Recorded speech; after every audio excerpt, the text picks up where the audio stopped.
Assalamualaikum warahmatullahi wabarakatuh. Saya dari kelompok 3 akan menjelaskan materi makalah kami yang berjudul Lembaga-lembaga pengawasan di Indonesia. Pertama kita akan masuk ke pengertian pengawasan menurut para ahli. Menurut SP Siagian, pengawasan adalah sebuah proses pengamatan pelaksanaan dari seluruh kegiatan organisasi untuk dapat menjamin supaya seluruh pekerjaan yang sedang dilakukan dapat sesuai dengan rencana yang sudah ditentukan sebelumnya. Menurut M. Manulang, pengawasan adalah suatu proses untuk dapat menetapkan pekerjaan apa yang telah dilaksanakan, menilainya, dan juga mengoreksinya, dan bila perlu dengan sebuah maksud agar pelaksanaan pekerjaan sesuai dengan rencana yang semula. Menurut Henry Fayol, pengawasan terdiri dari pengujian apakah seluruh sesuatu telah berlangsung sesuai dengan rencana yang sudah ditentukan, dengan instruksi yang sudah digariskan. Selanjutnya masuk ke lembaga-lembaga pengawasan di Indonesia. Yang pertama ada Badan Pemeriksa Keuangan Republik Indonesia atau yang sering disingkat BPK-RI. BPK-RI adalah lembaga negara dalam sistem ketatanegaraan Indonesia yang memiliki wewenang memeriksa pengelolaan dan tanggung jawab keuangan negara. Dalam melaksanakan tugasnya, BPK-RI memiliki wewenang. Yang pertama yaitu menentukan objek pemeriksaan. Yang kedua, meminta keterangan atau dokumen wajib diberikan oleh setiap orang, unit organisasi, pemerintah pusat, pemerintah daerah, lembaga negara lainnya, Bank Indonesia, BUMN, Badan Layanan Umum, BUMD, dan lembaga atau badan lain yang mengelola keuangan negara. Yang ketiga, melakukan pemeriksaan di tempat penyimpanan uang dan barang milik negara, di tempat pelaksanaan kegiatan, pembukuan, dan tata usaha keuangan negara, serta pemeriksaan terhadap perhitungan-perhitungan, surat-surat, bukti-bukti, rekening koran, pertanggungjawaban, dan daftar lainnya yang berkaitan dengan pengelolaan keuangan negara. Yang keempat, menetapkan jenis dokumen, data, serta informasi mengenai pengelolaan dan tanggung jawab keuangan negara yang wajib disampaikan kepada BPK. Yang kelima, menetapkan standar pemeriksaan keuangan negara setelah konsultasi dengan pemerintahan pusat atau pemerintah daerah yang wajib digunakan dalam pemeriksaan pengelolaan dan tanggung jawab keuangan negara. Yang keenam, menetapkan kode etik pemeriksaan pengelolaan dan tanggung jawab keuangan negara. Yang ketujuh, menggunakan tenaga ahli atau tenaga pemeriksa di luar BPK yang bekerja untuk atas nama BPK. Yang kedelapan, membina jabatan fungsional pemeriksa. Yang kesembilan, memberi pertimbangan atas standar akuntansi pemerintahan. Dan yang kesepuluh, memberi pertimbangan atas rancangan sistem pengendalian intern pemerintah pusat atau pemerintah daerah sebelum ditetapkan oleh pemerintah pusat atau pemerintah daerah. Materi lembaga selanjutnya akan dijelaskan oleh teman saya. Baik, saya Putri Winarti akan melanjutkan materi dari rekan saya, yaitu Komisi Pemberantasan Korupsi. Komisi Pemberantasan Korupsi atau KPK adalah lembaga negara yang dibentuk dengan tujuan meningkatkan daya guna dan hasil guna terhadap upaya pemberantasan tindak pidana korupsi. KPK bersifat independen dan bebas dari pengaruh kekuasaan manapun dalam melaksanakan tugas dan wewenangnya. Dalam pelaksanaan tugasnya, KPK berpedoman pada 6 asas, yaitu kepastian hukum, keterbukaan, akuntabilitas, kepentingan umum, proporsionalitas, dan penghormatan terhadap hak asasi manusia. KPK bertanggung jawab kepada publik dan menyampaikan laporannya secara terbuka dan berkala kepada Presiden, DPR, dan BPK. Pimpinan KPK membawahkan 5 bidang yang terdiri atas bidang pendidikan dan peran serta masyarakat, bidang pencegahan dan monitoring, bidang penindakan dan eksekusi, bidang koordinasi dan supervisi, serta bidang informasi dan data. Masing-masing bidang tersebut dipimpin oleh seorang deputi. Pimpinan KPK juga membawahi inspektorat yang dipimpin oleh seorang inspektur KPK juga dibantu Sekretariat Jenderal yang dipimpin seorang Sekretaris Jenderal yang diangkat dan diberhentikan oleh Presiden Republik Indonesia. Tugas dan fungsi KPK. Komisi Pemberantasan Korupsi mempunyai tugas tindakan-tindakan pencegahan sehingga tidak terjadinya tindak pidana korupsi. Yang kedua, koordinasi dengan instansi yang berwenang melaksanakan pemberantasan tindak pidana korupsi dan instansi yang bertugas melaksanakan pelayanan publik. Ketiga, monitor terhadap penyelenggaraan pemerintahan negara. Yang keempat, supervisi terhadap instansi yang berwenang melaksanakan pemberantasan tindak pidana korupsi. Selanjutnya, penyelidikan dan penuntutan terhadap tindak pidana korupsi dan tindakan untuk melaksanakan penetapan hakim dan putusan pengadilan yang telah memperoleh kekuatan hukum. Selanjutnya akan dijelaskan oleh rekan saya. Baiklah, selanjutnya saya akan membahas tentang Badan Pengawasan Keuangan dan Pembangunan atau yang disingkat dengan BPKP. BPKP ini adalah lembaga pemerintahan non-Kementerian Indonesia yang melaksanakan tugas pemerintahan itu di bidang pengawasan keuangan dan pembangunan, yaitu berupa audit, konsultasi, asistensi, evaluasi, pemberantasan KKN, serta pendidikan dan pelatihan pengawasan, yaitu sesuai dengan peraturan yang berlaku. Nah, kemudian hasil pengawasan keuangan dan pembangunan ini akan dilaporkan kepada Presiden, yaitu sebagai kepala pemerintah, dan sebagai bahan pertimbangan, yaitu untuk menetapkan kebijakan-kebijakan dalam menjalankan pemerintahan dan memenuhi kewajiban akuntabilitasnya. Jadi hasil BPKP ini selain dilaporkan kepada Presiden, tentunya juga akan dilaporkan kepada para penyelenggara pemerintahan lainnya, seperti pemerintah provinsi dan kabupaten atau kota. Jadi dalam pencapaian ini dan peningkatan kinerja instansi dan yang dipimpinnya. Nah, kemudian sesuai dengan pasal 2 dan 3 nomor 192 tahun 2014 tentang Badan Pengawasan Keuangan dan Pembangunan, yaitu BPKP ini mempunyai tugas yaitu menyelenggarakan urusan pemerintahan di bidang pengawasan keuangan negara atau daerah dan pembangunan nasional. Kemudian BPKP ini mempunyai kewenangan yang pertama adalah sebagai penyusun rencana nasional secara makro di bidangnya. Yang kedua, perumusan kebijakan di bidangnya itu untuk mendukung pembangunan secara makro. Yang ketiga yaitu adanya penetapan sistem informasi di bidangnya. Yang keempat, sebagai pembinaan dan pengawasan atas penyelenggaraan otonomi daerah yang meliputi pemberian pedoman, bimbingan, pelatihan arahan, serta supervisi di bidangnya. Yang keenam, yang terakhir adalah kewenangan lain sesuai dengan ketentuan peraturan perundang-undangan yang berlaku seperti memasuki semua kantor, bengkel, gudang, dan lain-lain. Nah, BPKP ini, kegiatan yang dilakukan oleh BPKP ini adalah yang pertama itu seperti pembinaan sistem pengendalian internal pemerintah pada instansi pemerintah baik kementerian atau LPNK maupun pemerintah daerah serta lembaga lainnya. Yang kedua, audit atas berbagai kegiatan unit kerja serta unit kerja di lingkungan departemen atau LPND maupun pemerintahan daerah. Yang ketiga adanya policy evaluation.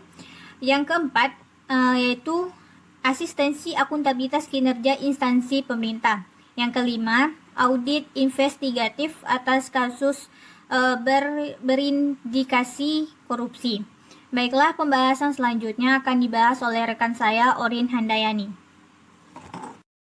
Baiklah, di sini saya akan menjelaskan tentang Otoritas Jasa Keuangan.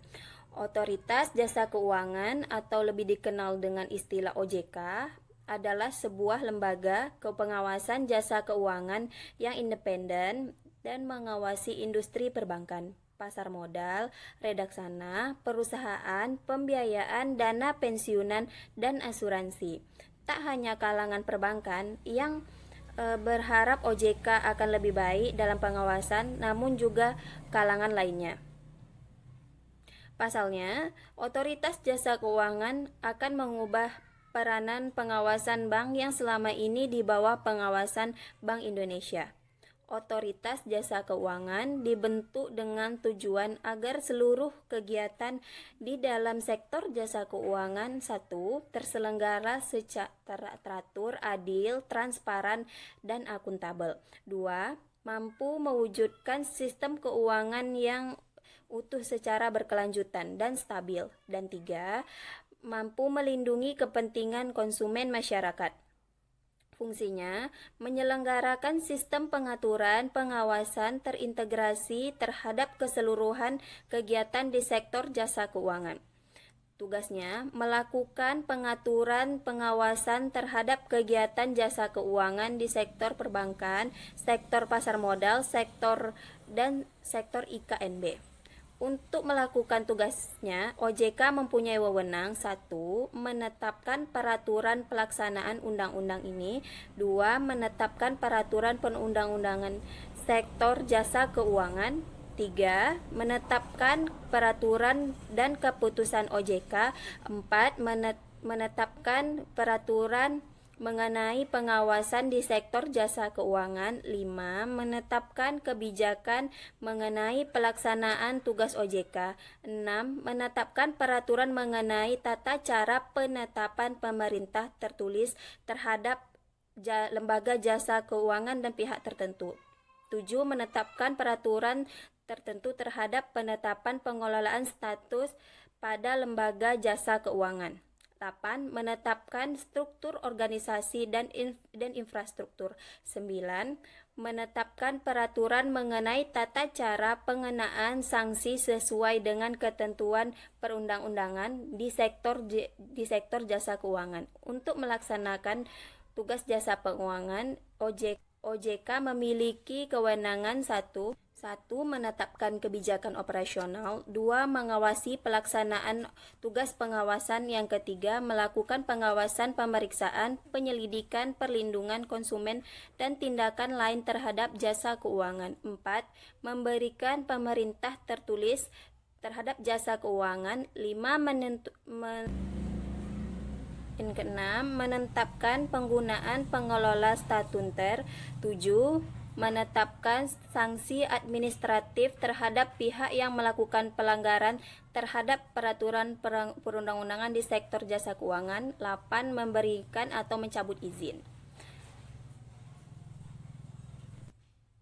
Baiklah, penjelasan selanjutnya akan dilanjutkan oleh rekan saya. Kepada rekan saya dipersilahkan. Selanjutnya saya akan menjelaskan Kepolisian Negara Republik Indonesia. Kepolisian Negara Republik Indonesia atau yang disingkat dengan Polri bertanggung jawab langsung di bawah Presiden. Polri mempunyai motto Rastra Swakortama yang artinya abdi utama bagi nusa dan bangsa. Polri mengemban tugas-tugas kepolisian di seluruh wilayah Indonesia, yaitu memelihara keamanan, ketertiban masyarakat, menegakkan hukum, memberikan perlindungan, pengayoman, dan pelayanan kepada masyarakat. Polri dipimpin oleh seorang Kepala Kepolisian Negara Republik Indonesia atau Kapolri. Tugas pokok dari Kepolisian Negara Republik Indonesia ialah yang pertama itu memelihara keamanan dan ketertiban masyarakat, yang kedua itu menegakkan hukum, yang ketiga memberikan perlindungan, pengayoman, dan pelayanan kepada masyarakat. Dalam melaksanakan tugas pokok sebagaimana dimaksud, Kepolisian Negara Republik Indonesia bertugas sebagai berikut. Yang pertama itu melaksanakan pengaturan, penjagaan, pengawalan, dan patroli terhadap kegiatan masyarakat dan pemerintah sesuai kebutuhan. Yang kedua, menyelenggarakan segala kegiatan dalam menjamin keamanan, ketertiban, dan kelancaran lalu lintas di jalan. Yang ketiga, membina masyarakat untuk meningkatkan partisipasi masyarakat, kesadaran hukum masyarakat, serta ketaatan warga masyarakat terhadap hukum dan peraturan perundang-undangan. Yang keempat, turut serta dalam pembinaan hukum nasional. Yang kelima, memelihara ketertiban dan menjamin keamanan umum.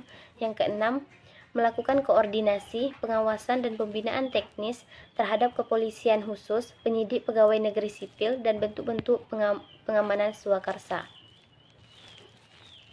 7. Melakukan penyelidikan dan penyidikan terhadap semua tindak pidana sesuai dengan hukum acara pidana dan peraturan perundang-undangan lainnya.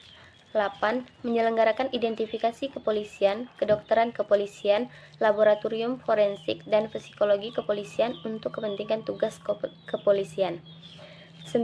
Melindungi keselamatan jiwa raga, harta benda masyarakat, dan lingkungan hidup dari gangguan ketertiban atau bencana termasuk memberikan bantuan dan pertolongan dengan menjunjung tinggi hak asasi manusia. 10. Melayani kepentingan warga masyarakat untuk sementara sebelum ditangani oleh instansi atau pihak yang berwenang. 11. Memberikan pelayanan kepada masyarakat sesuai dengan kepentingannya dalam lingkup tugas kepolisian. 12. Melaksanakan tugas lain sesuai dengan peraturan perundang-undangan. Wewenang. Dalam rangka menyelenggarakan tugas sebagaimana dimaksud, Kepolisian Negara Republik Indonesia secara umum mempunyai wewenang. Yang pertama itu menerima laporan atau pengaduan. Yang kedua, membantu menyelesaikan perselisihan warga masyarakat agar dapat mengganggu masyarakat yang dapat mengganggu ketertiban umum. Ketiga, mencegah dan menanggulangi tumbuhnya penyakit masyarakat. Yang keempat, mengawasi aliran yang dapat menimbulkan perpecahan atau mengancam persatuan dan kesatuan bangsa. Kelima, mengeluarkan peraturan kepolisian dalam lingkup kewenangan administratif kepolisian. Keenam, melaksanakan pemeriksaan khusus sebagai bagian dari tindakan kepolisian dalam rangka pencegahan. Yang ketujuh, melakukan tindakan pertama di tempat kejadian. Yang kedelapan, mengambil sidik jari dan identitas lainnya, serta memotret seseorang. 9. Mencari keterangan dan barang bukti. 10. Menyelenggarakan pusat informasi kriminal nasional. 11. Mengeluarkan surat izin atau surat keterangan yang diperlukan dalam rangka pelayanan masyarakat. 12. Memberikan bantuan pengamanan dalam bidang dan pelaksanaan putusan pengadilan, kegiatan instansi lain, serta kegiatan masyarakat. 13. Menerima dan menyimpan barang temuan untuk sementara waktu. Kepolisian Negara Republik Indonesia sesuai dengan peraturan perundang-undangan lainnya mempunyai wewenang. Yang pertama itu memberikan izin dan mengawasi kegiatan keramaian umum dan kegiatan masyarakat lainnya. Yang kedua, menyelenggarakan registrasi dan identifikasi kendaraan bermotor. Yang ketiga, memberikan surat izin mengemudi kendaraan bermotor. Yang keempat, menerima pemberitahuan tentang kegiatan politik. Yang kelima, memberikan izin dan melakukan pengawasan senjata api, bahan peledak, dan senjata tajam. Yang keenam, memberikan izin operasional dan melakukan pengawasan terhadap badan usaha di bidang jasa pengamanan. Yang ketujuh, memberikan petunjuk, mendidik dan melatih aparat kepolisian khusus dan petugas pengamanan swakarsa dalam bidang teknis kepolisian. 8. Melakukan kerjasama dengan kepolisian negara lain dalam menyidik dan memberantas kejahatan internasional. 9. Melakukan pengawasan fungsional kepolisian terhadap orang asing yang berada di wilayah Indonesia dengan koordinasi instansi terkait. 10. Mewakili pemerintah Republik Indonesia dalam organisasi kepolisian internasional. 11. Melaksanakan kewenangan lain yang termasuk dalam lingkup tugas kepolisian. Unsur pengawas pembantu pimpinan terdiri dari Inspektorat Pengawasan Umum atau Itswasum, bertugas membantu Kapolri dalam menyelenggarakan pengawasan dan pemeriksaan umum dan perbendaharaan dalam lingkungan Polri, termasuk satuan-satuan organisasi dan struktural yang berada di bawah pengendalian. Yang kedua itu ada Asisten Kapolri Bidang Operasi atau ASOPS, bertugas membantu Kapolri dalam penyelenggaraan fungsi manajemen bidang operasional dalam lingkungan Polri, termasuk koordinasi dan kerjasama eksternal serta pemberdayaan masyarakat dan unsur-unsur pembantu. Yang ketiga, Asisten Kapolri Bidang Perencanaan Umum dan Anggaran atau ASRENA, bertugas membantu Kapolri dalam menyelenggarakan fungsi perencanaan umum dan pengembangan, termasuk pengembangan sistem organisasi dan manajemen, serta penelitian dan pengembangan dalam lingkup Polri. 4. Asisten Kapolri Bidang Sumber Daya Manusia atau ASSDM, bertugas membantu Kapolri dalam menyelenggarakan fungsi manajemen bidang sumber daya manusia, termasuk upaya perawatan dan peningkatan kesejahteraan personel dalam lingkungan. 5. Asisten Kapolri Bidang Logistik atau ASLOK bertugas membantu Kapolri dalam penyelenggaraan fungsi logistik dalam lingkungan Polri. Keenam, Divisi Profesi dan Pengamanan atau DIF Propam adalah unsur pelaksana staf khusus bidang pertanggungjawaban profesi dan pengamanan internal. 7. Divisi Hukum atau Divkum adalah unsur pengawas dan pembantu pimpinan di bidang hukum pada tingkat Mabes Polri yang berada di bawah Kapolri. Kedelapan, Divisi Hubungan Masyarakat atau Diphumas adalah unsur pengawas dan pembantu pimpinan di bidang hubungan masyarakat pada tingkat Mabes Polri yang berada di bawah Kapolri. 9. Divisi Hubungan Internasional atau Divhubinter adalah unsur pembantu pemimpin bidang hubungan internasional yang berada di bawah Kapolri. Bagian ini membawahi National Crime Bureau Interpol atau NCB Interpol untuk menangani kejahatan internasional. 10. Divisi Teknologi Informasi dan Komunikasi atau DIV-TIK adalah unsur pembantu pimpinan di bidang informatika yang meliputi teknologi informasi dan komunikasi elektronika. 11. Staf ahli Kapolri bertugas memberikan telaahan mengenai masalah tertentu sesuai dengan bidang keahliannya. 12. Staf pribadi pimpinan atau SPRIVIM adalah unsur pelayanan yang bertugas membantu Kapolri atau Wakapolri dalam melaksanakan tugas kedinasan dan tugas khusus dari Kapolri atau Wakapolri. 13. Sekretariat Umum atau Setum adalah unsur pelayanan yang bertugas menyelenggarakan pembinaan fungsi kesekretariatan atau administrasi untuk baik yang bersifat umum dan terpusat di lingkungan Mabes Polri. 14. Pelayanan Markas Yanma adalah unsur pelayanan yang bertugas menyelenggarakan fungsi pembinaan dan pelayanan umum dan urusan dalam di lingkungan Mabes Polri, khususnya menyangkut fasilitas markas. Baik, saya Nisa Amelia akan melanjutkan materi dari rekan saya, yaitu Kejaksaan Republik Indonesia. Kejaksaan Republik Indonesia adalah lembaga negara yang melaksanakan kekuasaan negara, khususnya di bidang penuntutan. Dalam menjalankan tugas dan wewenangnya, Kejaksaan dipimpin oleh Jaksa Agung yang membawahi 6 Jaksa Agung muda, 1 Kepala Badan Diklat Kejaksaan RI, serta 32 Kepala Kejaksaan Tinggi pada tiap provinsi. Berdasarkan Pasal 30 Undang-Undang Nomor 16 Tahun 2004 tentang Kejaksaan Republik Indonesia, berikut adalah tugas dan wewenang Kejaksaan. Yang pertama yaitu di bidang pidana. Yang pertama melakukan penuntutan. Kedua, melaksanakan penetapan hakim dan putusan pengadilan yang telah memperoleh kekuatan hukum tetap. Yang ketiga, melakukan pengawasan terhadap pelaksanaan putusan pidana bersyarat, putusan pidana pengawasan, dan keputusan lepas bersyarat. Yang keempat, melakukan penyidikan terhadap tindak pidana tertentu berdasarkan undang-undang. Yang kelima, melengkapi berkas perkara tertentu, dan untuk itu dapat melakukan pemeriksaan tambahan sebelum dilimpahkan ke pengadilan yang dalam pelaksanaannya dikoordinasikan dengan penyidik. Selanjutnya di bidang perdata dan tata usaha negara. Kejaksaan dengan kuasa khusus dapat bertindak baik di dalam maupun di luar pengadilan untuk dan atas nama negara atau pemerintah. Dalam bidang ketertiban dan ketentraman umum, Kejaksaan turut menyelenggarakan kegiatan yang pertama, peningkatan kesadaran hukum masyarakat, yang kedua, pengamanan kebijakan penegakan hukum, yang ketiga, pengawasan peredaran barang cetakan, yang keempat, pengawasan aliran kepercayaan yang dapat membahayakan masyarakat dan negara. Yang kelima, pencegahan penyalahgunaan dan atau penodaan agama. Yang keenam, penelitian dan pengembangan hukum serta statistik kriminal. Selanjutnya yaitu Inspektorat Jenderal. Inspektorat Jenderal adalah unsur pengawas pada kementerian yang mempunyai tugas menyelenggarakan pengawasan internal di lingkungan kementerian. Dalam melaksanakan tugas, Inspektorat Jenderal menyelenggarakan fungsi yang pertama, penyusunan kebijakan teknis pengawasan internal, yang kedua, pelaksanaan pengawasan internal terhadap kinerja dan keuangan melalui audit, review, evaluasi, pemantauan, dan kegiatan pengawasan lainnya. Yang ketiga, pelaksanaan pengawasan untuk tujuan tertentu atas penugasan menteri. Yang keempat, penyusunan laporan hasil pengawasan. Dan yang kelima, pelaksanaan administrasi Inspektoral Jenderal. Selanjutnya akan dijelaskan oleh teman saya. Assalamualaikum, saya Muhammad Ikhlas Asrizal. Saya akan melanjutkan tentang Inspektorat Daerah.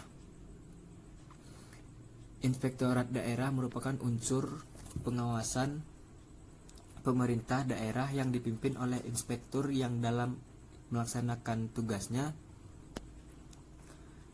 bertanggung jawab kepada bupati melalui sekretaris daerah.